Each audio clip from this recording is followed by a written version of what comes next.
Next month is Veterans Day, a time when we honor our men and women who have served to protect our freedoms. A group of OSU students want to show their support to our veterans with a special event. Joining me now, a cadet with ROTC at The Ohio State University, Duck Yim, and fellow student Adam Ingram. Gentlemen, it's nice to have you both here. Thank you very much. Thank you. I love this idea of what you have decided to take upon yourselves to do. But before we even get to the event, Duck, what is the history of ROTC? I was amazed. You told me it really has its roots here at Ohio State. No, absolutely. The local Columbus area and the Ohio State University in particular actually have a very strong bond with our United States military. To begin, the ROTC program, which trains undergraduate students to become officers in the military, actually started at Ohio State, and its success has spread to all branches of the military all across the nation and even all across the world.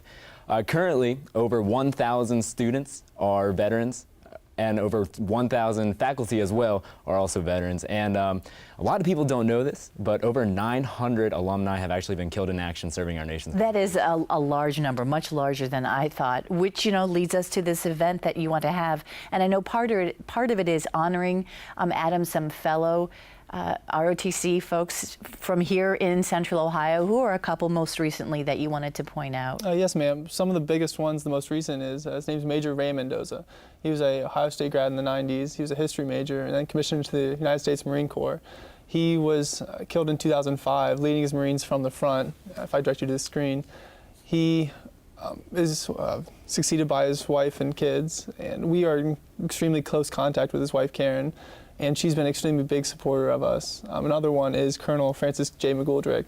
He was a professor here at Ohio State in the 60s and then was killed in action in Vietnam in the 60s as well. And most recently, something that was actually published by the Columbus Dispatch, his remains were found after 45 years. Yes, I'm friends with the McGoldrick girls. There's 4 daughters, and they never gave up hope that their father's remains would be found after decades. And we are extremely proud to be a part of that when they found the remains, that the fact that they came to us and let us know. We were extremely proud to have that. I'm sure. So now the event to benefit families like these. What's your idea, Duck? Right. Well, before I get to that, okay. So the individuals that we mentioned just this past second are just 2 of the over 900 alumni who've been killed in action.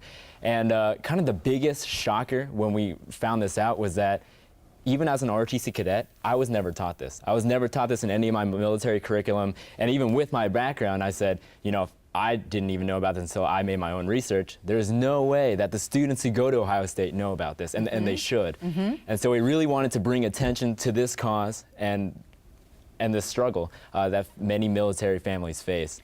You're talking about the struggle of the families left behind after someone's killed or missing in action. Exactly, yes. Exactly.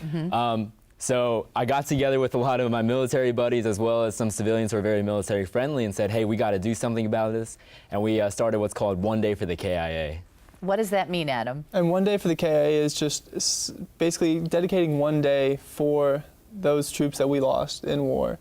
And so K.I.A. is killed in action, and we are making that one day, which is, for us, is April 5th and the 6th. It will be a 24-hour endurance run on the Ohio State University Oval in front of the public to dedicate to those lost in action that are fallen Buckeyes. And what we're really trying to do with it is establish a scholarship endowment at Ohio State so that the child of a fallen military service member can attend Ohio State, grow to become successful individuals, and really live the rest of their life commemorating their parents and spreading the values that they taught them. Pretty much keeping the essence of their parent alive through their child. Because all the parents we talk to, and even as students, we think about it a lot. Like, what we want when we have kids, how do we want them to remember us, and how do we want to keep our essence alive through them? So a big thing is keeping their own parents alive through their child. Through their memories. What a wonderful idea. Now, who are you going to involve in this, Duck? Is this going to be open to the public? Anybody can come? Will it cost them money then, obviously, or do they get sponsors? Right. So the primary way that we're raising money is we're having a core group of cadets from Ohio State running in this race. And before they go on the run, they'll ask for sponsorships for every mile that they cover, so that this extremely arduous event of running for 24 hours will be symbolic of the struggle that many military families face. If members of the general public want to run in it, then they are more than welcome to. And it'll be on the oval, so you know you're going to create a lot of attention, which is really what you want, isn't it? Right, right. We really want to raise awareness within the student body. Well, it's wonderful that we're getting this out there, at least for folks to think about. And as we head toward Veterans Day, one more time, we're looking toward April, and I know you're going to come back on closer to the event on daytime. There it is, April 5th and 6th. I love the idea of a scholarship endowment, Duck. That's great. Thank you very much. Thank you very much. Right there, you'll see our web address. If you would visit the website, you can read more about the veterans from Ohio State, as well as read more about the event. Great. Doc, Adam, thank you guys so much. Nice to meet you both. Very much, All right, Gail. thank you very Good much. luck.